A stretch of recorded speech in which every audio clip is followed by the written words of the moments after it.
Hello, traders. FX Pip Collector here. Today is Tuesday, May 13th, and this is my analysis for the pound US dollar. If you haven't done so already, definitely do check out my free Discord channel. It's a link down here in the corner at the end of the video. And make sure to take a look at my website, fxpipcollector.com. Watch the video on my homepage to learn more. So anyways, the pound dollar definitely did bounce from a fib level, but we have CPI inflation data coming out today, which is a big news event. Should definitely have a pretty big effect on all the US dollar pairs and maybe even some of the cross pairs, like the risk on, risk off pairs, like the yen pairs.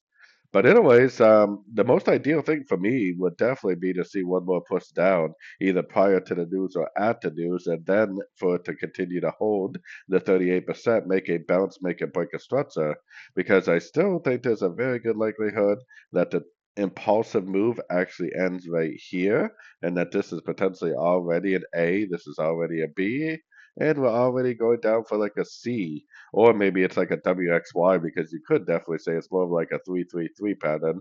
Either way, it's still looking like a three-way pullback possibly to this last move up. We're at a Fibonacci level, so if we do get a nice turn at the news today, then likely it will be the end of an ABC correction and likely the continuation of the uptrend.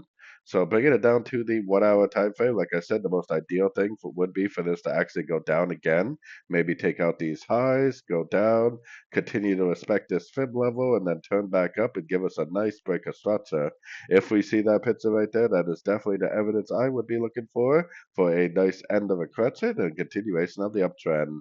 If it doesn't do that, but instead just keeps on pushing down, beyond the 38%, then that means that there's no end of a correction, and that means you just continue to look for shorts at the end of pullbacks. So anyways, don't forget to like and subscribe, and as always, thank you for watching and happy trading.